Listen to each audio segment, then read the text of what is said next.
Siamo con il dottor Carmelo Sgarito, dermatologo, per porgli delle domande. Ecco, maggio solitamente è dedicato alla prevenzione dei tumori della pelle. Che consigli ci dà, dottore? Eh sì, maggio è un mese strategico, diciamo, nella prevenzione del tumore della pelle sul territorio nazionale ma anche sul territorio internazionale, ed è un mese anche chiave perché chiaramente è il mese che apre le porte dell'estate, apre le porte della, diciamo, esposizione al sole, e pertanto ecco, le raccomandazioni da parte degli specialisti diventano puntuali e anche strategiche. La prima raccomandazione che va fatta nel mese di maggio è proprio, infatti ci sono tanti open day, la visita dermatologica, ecco, la possibilità di fare un check-up della pelle per poter fare uno screening della condizione cutanea e quindi capire se ci sono dei fattori di rischio o meno, che poi potrebbero anche diventare dei fattori anche molto molto pericolosi. Quindi la prima cosa è un check-up cutaneo, dopodiché il dermatologo capisce quali indicazioni dare al paziente. Ecco, in vista della stagione estiva, siamo già a maggio, ora si comincia ad andare al mare, che consigli dare? Considerando anche che siamo stati molto a casa, per cui molto coperti per via del Covid, insomma non siamo potuti uscire, quindi ora ci sarà il forte arrembaggio verso le spiagge, verso il mare, verso il sole. Ecco, quali consigli dare? Appunto, sono consigli importantissimi perché bisogna partire da un principio: la pelle non può essere esposta agli ultravioletti in maniera impropria o diciamo senza un criterio, per cui diciamo la pelle andrebbe esposta al sole con una gradualità, e questo andrebbe spiegato e deve essere spiegato soprattutto ai giovani, quindi alle fasce giovanili che diciamo solitamente si espongono al sole senza criterio. La pelle all'inizio va esposta al sole nelle ore meno calde, meno assolate, parliamo della fascia oraria che va dalle 9 alle 11 o dalle 4:30 del pomeriggio in poi. Questo consente, ecco, un allenamento cutaneo, tra virgolette, quindi la pelle comincia a prendere confidenza con i raggi solari, e poi chiaramente via via si può anche esporre ai raggi solari anche delle ore più calde. Certamente bisogna utilizzare degli schermi solari, non è possibile andare al sole senza gli schermi solari. Perché? Perché la possibilità di incorrere in un'ustione solare apre le porte anche alla possibilità appunto di sviluppare poi negli anni un melanoma, quindi un tumore della pelle che è assolutamente maligno e che quasi sempre ha una prognosi infausta. Quindi diciamo, i due comandamenti praticamente sono la gradualità nell'esposizione al sole e una protezione, un filtro solare diciamo alto,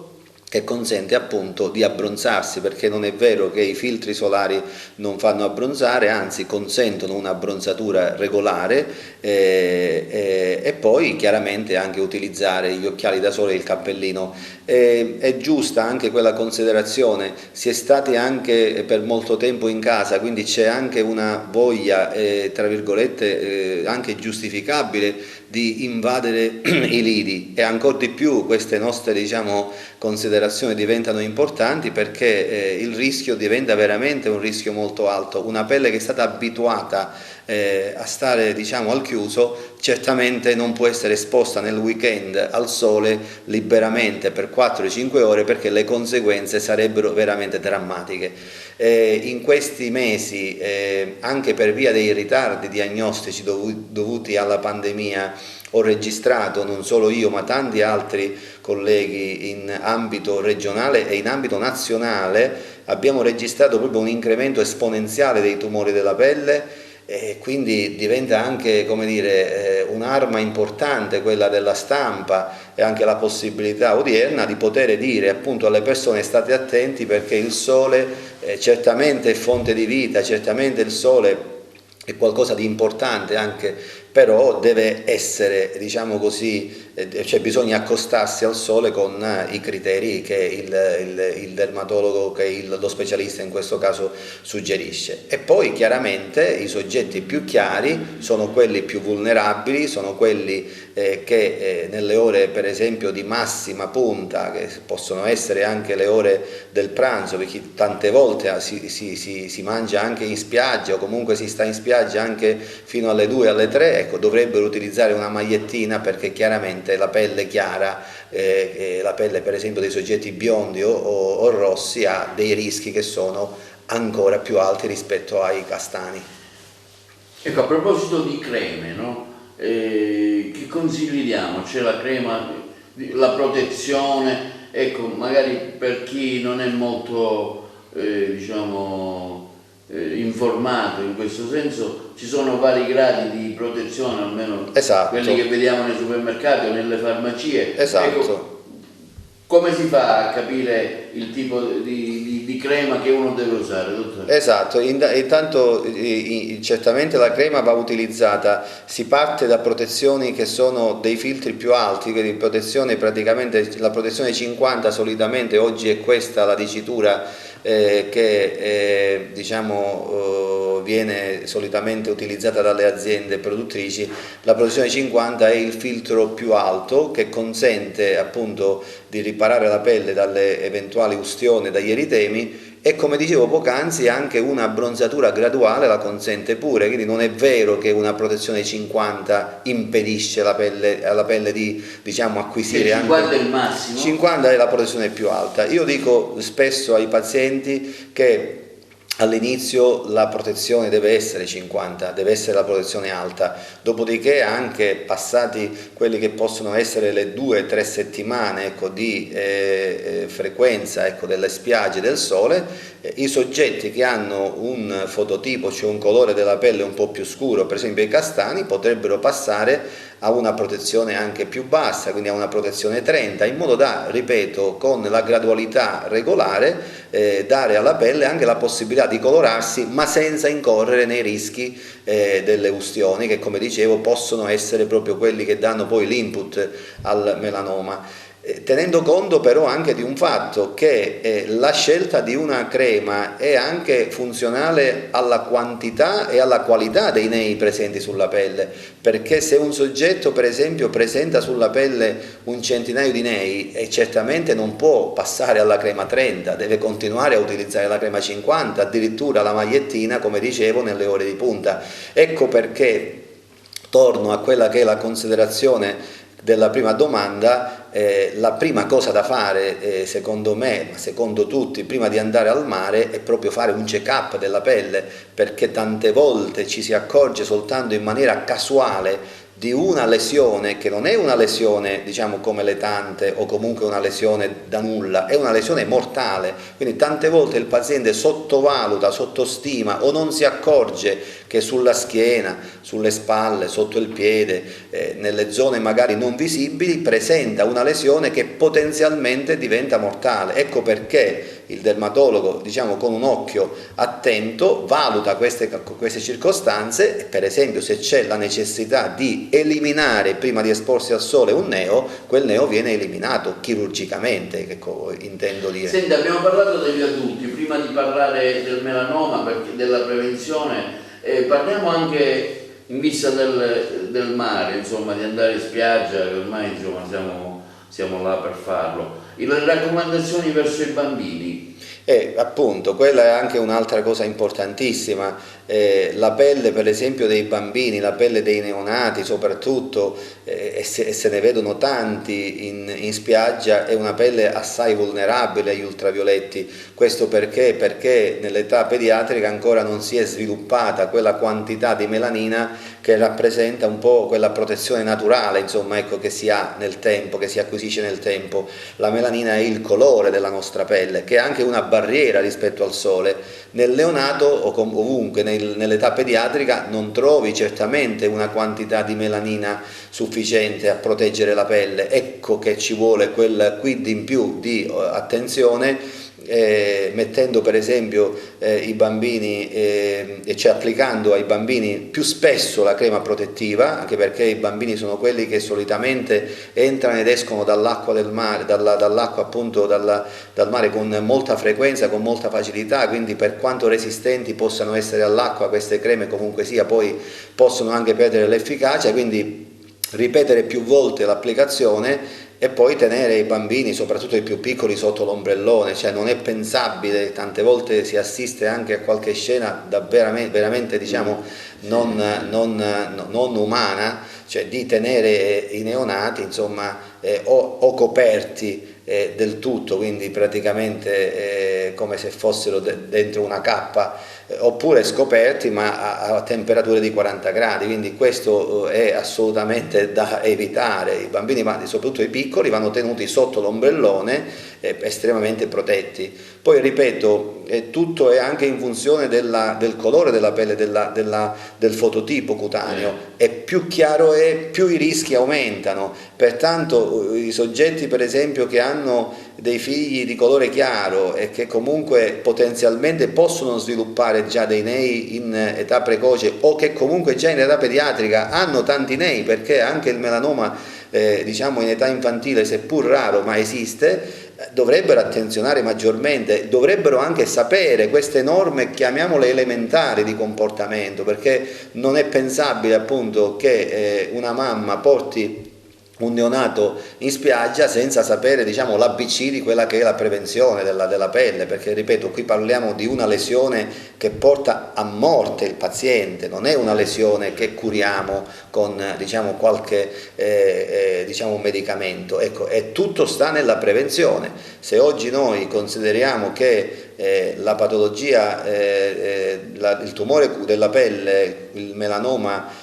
non ha delle terapie diciamo ancora sicure, efficaci, parliamo dei melanomi avanzati, non ci sono diciamo farmaci, o ci sono, se vogliamo, delle forme ecco, sperimentali, anche per carità anche avanzate. In Italia ci sono dei centri importanti dove si sta anche studiando come affrontare il melanoma avanzato, però la verità è che la vera terapia è preventiva. E dicevano i maestri della dermatologia, il melanoma è l'unico tumore che sta scritto sulla pelle, dobbiamo avere solo la capacità di leggerlo, di interpretarlo. Se il paziente non è in grado di farlo, ovviamente c'è lo specialista, dopodiché lo specialista tante volte invita il paziente o comunque spiega al paziente come anche fare un autoesame della pelle, cioè come anche tenere sotto controllo i propri nei per capire anche se ci sono delle modificazioni sospette, delle alterazioni della forma, del volume o comunque del colore, ecco, per cui diventano dei campanelli tali per cui poi il paziente dovrebbe interpellare lo specialista. Questa è un'operazione che per esempio spesso noi facevamo diciamo nelle scuole quando in tempi pre-pandemici si poteva anche interloquire con i giovani, e diventa una comunicazione fondamentale perché va anche a sopperire qualche carenza, anche devo dire di informazione, che probabilmente meriterebbe appunto questo problema.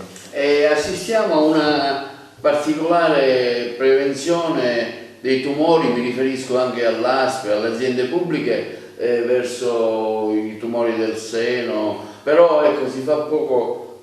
secondo lei, le faccio questa domanda, ecco, si fa poco per una prevenzione anche dei melanomi, dei tumori della pelle, in questo caso perché? Cosa si dovrebbe fare? Questa è una domanda assolutamente pertinente, è vero, la governance sanitaria in generale, ma anche il Ministero della Salute, io credo che dovrebbero accendere un focus maggiore su questa problematica. Oggi sono stati fatti passi in avanti veramente enormi nel campo della prevenzione di tante neoplasie del colon retto, della mammella, dell'utero, della tiroide, facendo anche della prostata, delle campagne anche di screening, giustamente come lei faceva anche appunto emergere l'ASP e tante volte anche non solo l'ASP, anche le associazioni che si occupano di informazione diciamo in campo oncologico proprio sollecitano appunto l'utenza alle visite di prevenzione, e questo ha consentito di tagliare veramente tanta patologia, nel senso di arrivare prima, arrivare in tempo. Oggi il tumore della mammella si cura facilmente, oggi diventa anche abituale per una donna fare una ecografia piuttosto che una mammografia, così come anche per l'uomo, per esempio, dosare il PSA quindi della prostata o fare un'ecografia prostatica. Insomma, ecco, nel campo della prevenzione e della informazione sono stati fatti passi in avanti che hanno consentito certamente anche di ridurre drasticamente anche le morti. Ma nel campo della patologia cutanea, ecco, è vero, ci sono dei ritardi che secondo me andrebbero colmati. Io credo che il Ministero della Salute, anche alla luce di dati veramente allarmanti, se pensiamo che nel mese di aprile io registro nel mio studio ben 4 melanomi maligni che non so che prognosi possano avere, perché certamente sono stati rimossi, ma bisogna vedere anche dopo la rimozione quello che ne verrà fuori.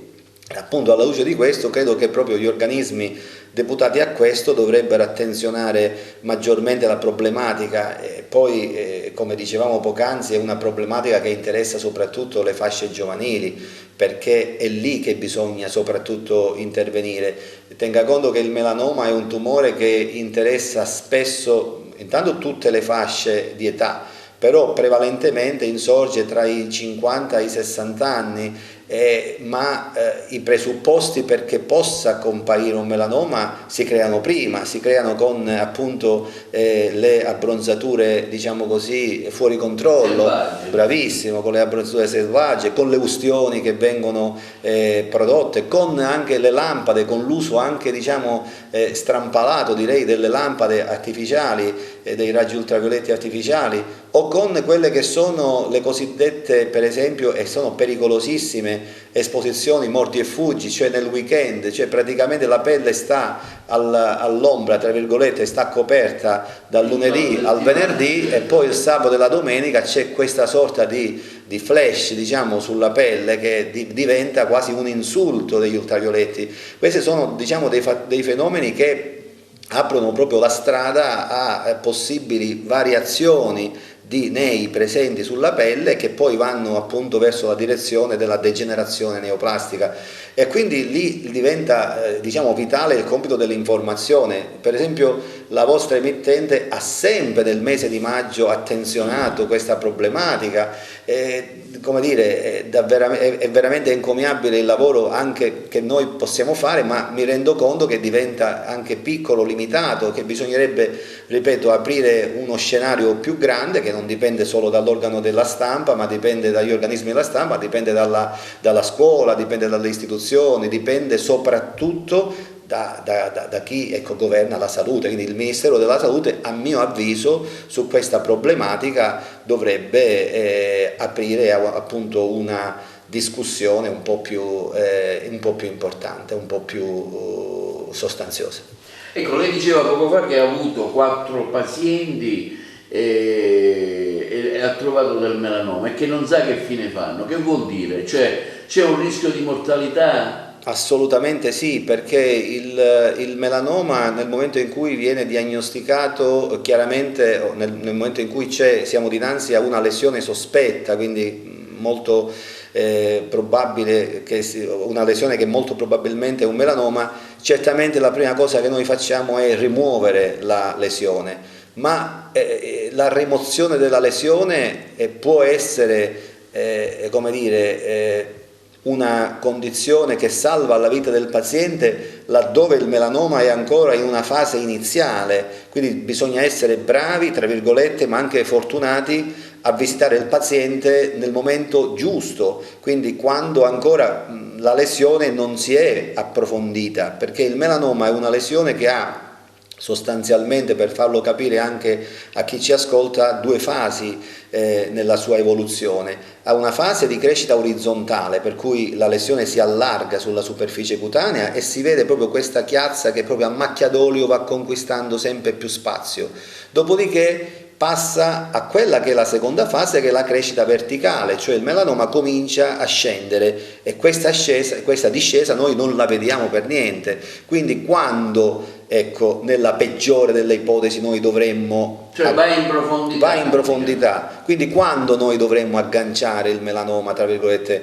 ecco, nella peggiore delle ipotesi, quando ancora è nella sua fase di crescita orizzontale, cioè quando ancora è sull'epidermide, quindi la lesione una volta rimossa dovrebbe garantire al paziente diciamo la sopravvivenza. Quando invece il melanoma è nella fase di discesa verticale, certamente vengono interessati i tessuti sottocutanei, e nei tessuti sottocutanei, ma parliamo proprio di millimetri, ci sono già i vasi sanguigni attraverso i quali le cellule, diciamo, degenerate poi, ecco, si diffondono su tutto l'organismo, motivo per cui poi la rimozione del neo è relativa, perché togliamo quel pezzettino di cute scura, ma certamente c'è una disseminazione di cellule che noi poi non possiamo più controllare. Ecco perché bisogna arrivare prima, ma bisogna arrivare, ecco, ancora prima di vedere il melanoma. Il vero segreto, la vera prevenzione sta nel fatto che nel momento in cui il dermatologo arriva a vedere sulla pelle una lesione sospetta, ma solo perché magari ha dei margini frastagliati o un colore che non è assolutamente omogeneo, o quei criteri che certamente un occhio allenato solo riesce a fare, se riesce ad interpretare una lesione come potenzialmente a rischio, quella lesione va tolta prima, cioè noi dobbiamo arrivare prima che si formi il melanoma. Ecco perché il check-up della pelle, soprattutto prima dell'estate, ma anche dopo l'estate, consente proprio di verificare se sulla pelle ci sono 2, 3, 4 elementi a rischio. Se sono molto a rischio, tra virgolette, vanno eliminate. Se invece sono delle lesioni che possono stare, vanno monitorate, cioè vanno seguite, quindi a distanza di 6 mesi piuttosto che di un anno il paziente torna in ambulatorio e verifica appunto lo status di quelle lesioni. E dovrebbe essere, diciamo, una costante quella di fare appunto un controllo, uno screening naturale ogni anno, quantomeno nei soggetti che magari hanno un numero elevato, magari 2 volte all'anno, e anche il paziente abituarsi, come dicevo, all'autoesame della pelle, cioè anche a seguire quei nei che può seguire, per cui se ci sono modificazioni sospette arrivare prima che poi quella lesione possa degenerare. Il tumore della pelle è il tumore maligno in assoluto, nel senso che riesce anche in poche settimane a determinare l'extus del paziente. Ecco perché, diciamo, ci sforziamo di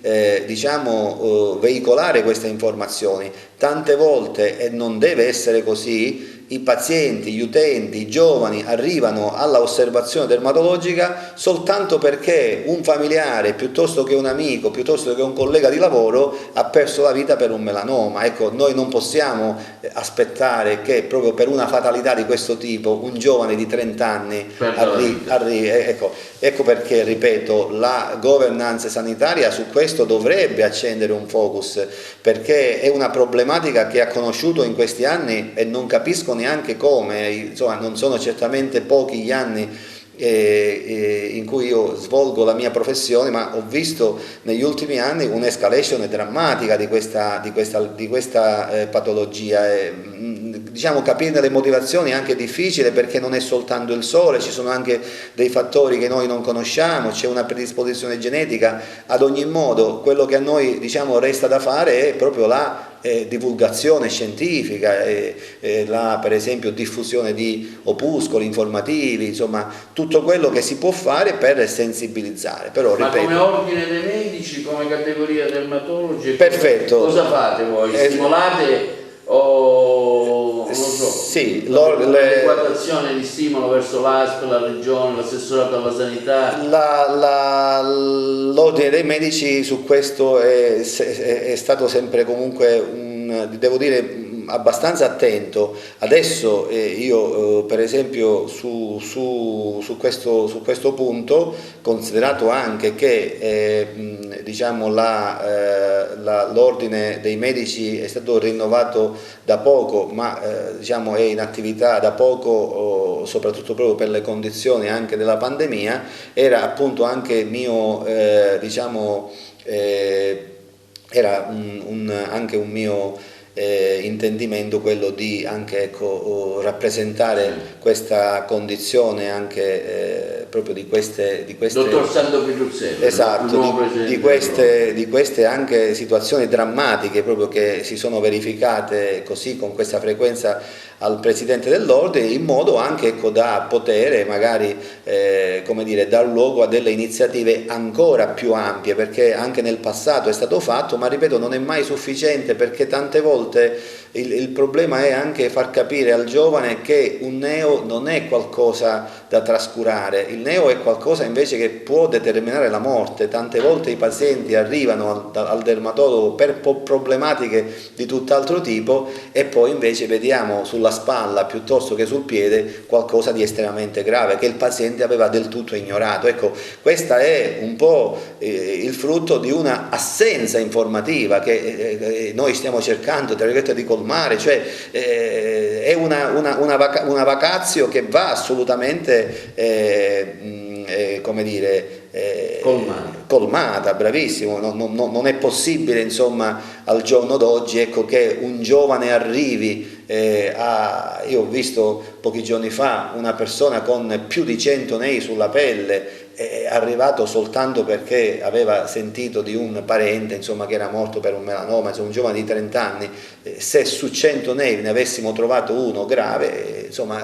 avremmo dovuto correre. Una domanda magari può sembrare banale, ma io gliela faccio anche perché può essere una volontà di chi ci ascolta. L'alimentazione in qualche modo può influire sul melanoma, sul tumore della pelle, di questo che abbiamo parlato? No, questo credo assolutamente di no, non c'è una... Non so, cibi grassi, magari se uno mangia, no? No, non ci sono assolutamente correlazioni con l'alimentazione. Diciamo che sostanzialmente sono due, ecco, gli elementi fondamentali nel determinismo di un melanoma. Una buona parte, un buon 50% regge su quelle che sono delle predisposizioni individuali, cioè del DNA, ereditarie magari, una familiarità, quindi una predisposizione, quindi c'è una base genetica, per cui magari ci sono dei gruppi familiari dove è più facile che venga fuori il melanoma, come per esempio un po' per il Covid, nel senso che c'è chi è più predisposto a infettarsi, c'è chi invece meno, seppur coabitando nella stessa famiglia. Quindi anche lì ci sono dei fattori proprio genetici scritti nel DNA per cui alcuni soggetti sono più propensi, ma poi c'è anche la componente cosiddetta diciamo esogena, cioè la componente ambientale, lo stile di vita, come dicevamo poc'anzi, le ustioni che non andrebbero praticamente, le ustioni che la pelle che dovrebbero essere risparmiate alla pelle, gli eritemi solari, lo stile di vita. Per esempio tante volte oggi anziché usare le creme protettive si usano le creme abbronzanti o comunque le lampade, il ricorso appunto alle lampade artificiali, e sono tutti stili di vita che non fanno altro che poi, come dire, mettere benzina sul fuoco e alimentare dei processi che, se già hanno una base genetica, certamente gli diamo un impulso. Se poi a questo aggiungiamo la totale incoscienza o ignoranza, tra virgolette, nel senso che la persona non fa mai uno screening della pelle, non diciamo, valuta nessuna lesione sospetta sulla pelle, ecco che poi casualmente si presenta in un ambulatorio ed ecco fuori il melanoma. È un caso diffuso più nelle donne o negli uomini? No, è una condizione che ha, credo, una parità di distribuzione sia nella donna che nell'uomo. E come dicevo, quella fascia che va dai 40 ai 60 anni è la fascia più a rischio, proprio perché, come dicevo, tante volte lo stile di vita e l'esposizione, diciamo, non corretta negli anni, ecco, della giovinezza, nel tempo, ecco, determina proprio la comparsa di queste lesioni che sono veramente drammatiche. Dottore, allora riepiloghiamo questa nostra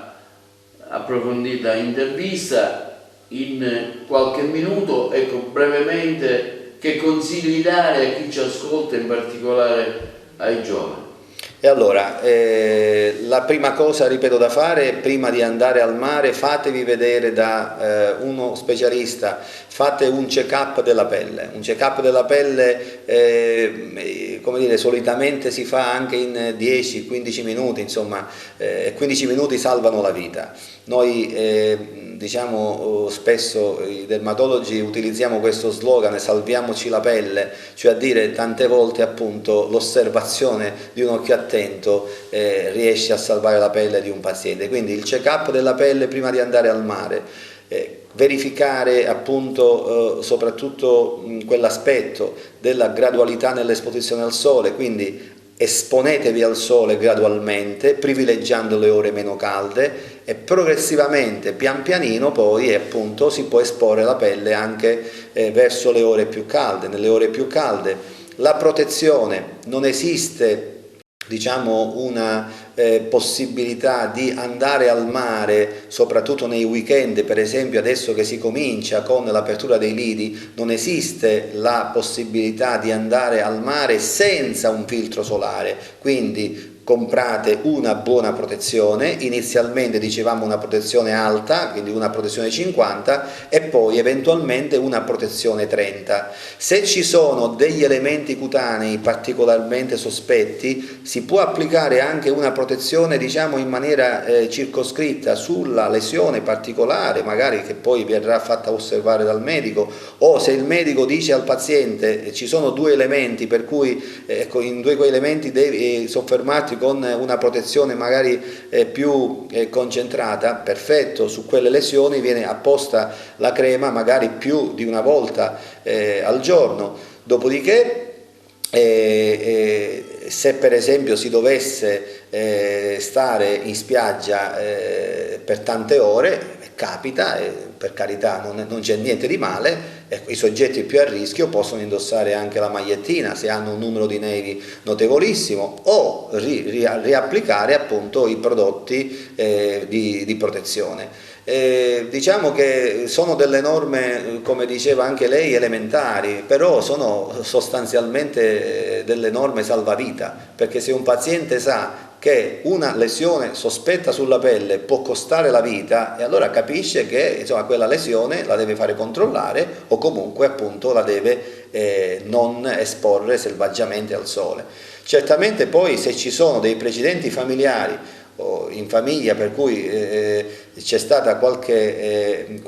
qualche caso di melanoma, ovviamente il paziente ha l'obbligo di fare dei controlli più frequenti, perché come dicevamo il melanoma poggia per il 50% anche su fattori di carattere genetico, quindi c'è un motivo in più che hanno anche i soggetti chiari, cioè soggetti biondi con gli occhi azzurri, sono quelli che per esempio hanno dei rischi maggiori, sono soggetti che dovrebbero fare la protezione 50 sempre e sono soggetti ai quali io spesso dico non è che il sole esiste solo in spiaggia, se andate anche in campagna non è che in campagna il sole non ci sia, quindi qualsiasi diciamo luogo si frequenti, quando le temperature superano i 35 gradi sono temperature che danno veramente dei rischi gravi e quindi il paziente non è che solo se va al mare deve mettere la protezione, chi lavora anche nelle campagne, adesso per esempio io vedo tante persone che stagionalmente lavorano nelle campagne, io raccomando sempre, perché benché siano scuri, perché magari abituati a lavorare sotto il sole, possono e tante volte hanno delle lesioni che possono degenerare, quindi non è il mare o il sole, cioè il sole non è solo al mare o in spiaggia, il sole lo troviamo anche in montagna, come dire, anche a quote altissime,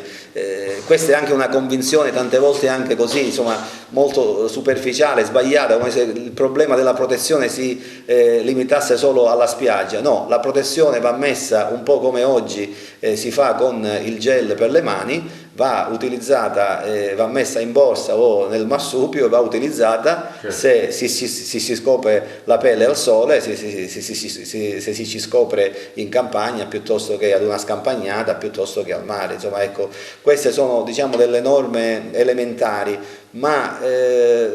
quello che bisogna diciamo far capire, far comprendere con l'informazione è proprio che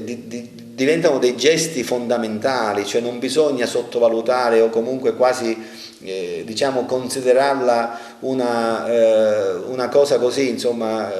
aleatoria o quasi insomma, poco importante, quello di proteggere la pelle. No, è proprio l'opposto, è fondamentale, perché poi quando il paziente arriva con un melanoma, tante volte, ripeto, siamo